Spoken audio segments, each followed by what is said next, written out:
अस्सलाम वालेकुम, मम्मा किचन में आप सबको वेलकम। तो आज हम आपको काबली पुलाव बनाना सिखाएंगे। बहुत इजी है और बहुत टेस्टी है। और ये मैंने इसके लिए सेला चावल लिए हैं और पहले भिगो लिए हैं 2 घंटा। अब प्याज लिया है और ये घी में पकते हैं, ऑयल में नहीं पकाते, तो मैं प्याज को घी में ही करूँगी। ये मैंने घी लिया है और प्याज को फ्राई कर रही हूँ।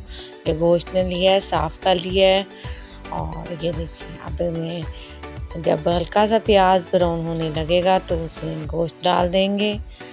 अब गोश्त को और घी को अच्छी तरह से हम फ्राई करेंगे ताकि हमारा गोश्त अच्छी तरह से इसके अंदर जज़ब हो जाए और फ्राई हो।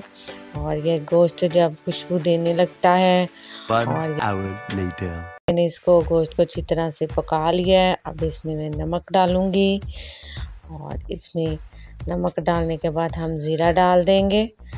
फिर इन दोनों को अच्छी तरह से हम पकाएंगे ताकि ज़ीरा और गोश्त तमाम चीज़ें अच्छी तरह से मिल जाए। और गोश्त देखें ये कितना गल चुका है और कितना अच्छा लग रहा है, जूसी गोश्त है। और इसके साथ ये देखिए मैंने थोड़ा सा पानी डाला है, तमाम चीज़ें अच्छी तरह से मिल जाएं। और फिर इसके बाद हम आहिस्ता आहिस्ता इसको पका लेंगे। और ये लाता मैंने गाजरें फ्राई कर रही हूँ और घी में, तो हल्का सा घी लेके उसमें गाजर फ्राई की है। और हमारा ये अच्छी तरह से पानी भी खुश्क हो गया है, अच्छी तरह से नमक और ज़ीरा वगैरह मिल गया है।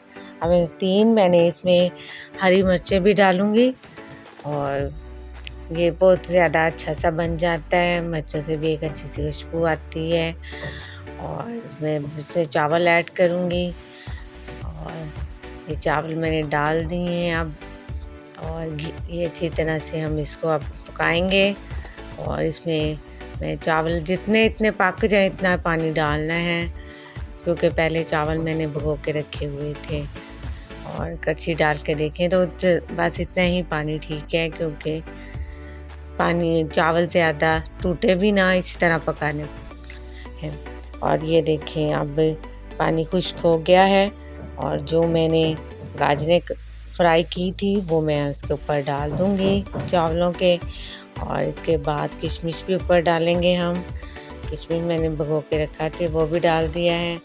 और अब हम इसको दम पे रखेंगे और फिर हमारा पुलाव तैयार हो जाएगा। और ये दम के लिए रखने के लिए ये पेशावर वाले बहुत खाते हैं और मैंने भी उधर ही खाया था, तो बहुत टेस्टी होता है, बहुत मज़ेदार होता है और बनाना बहुत इजी है, सिर्फ थोड़ा सा ट्रिक चाहिए और आपका पुलाव तैयार है। ये मैंने दम पे कर दिया। 5 minutes later. ये देखिए दम हमने उठाया तो हमारे चावल तैयार हैं। अब हम इसको प्लेट में निकालेंगे और फिर हम इसको खाएंगे। बहुत मज़ेदार है, ट्राई करें और लाइक करें और सब्सक्राइब करें। और ये देखें जी, ये हम निकाल रहे हैं। हमारा गोश्त भी अच्छी तरह से गल गया है। चावल बहुत ध्यान से निकालने हैं ताकि टूटे नहीं चावल और गोश्त भी ना टूटे। और इसी तरह से हम प्लेट में निकाल रहे हैं ताकि हम फिर इसको खाएं और सर्व करें। ये देखें जी, हमारे चावल भी तैयार हैं। और ये देखिए मैंने साथ सलाद और रायता भी बनाया है। और ये बहुत स्पेशल से एक खाना तैयार हो गया है।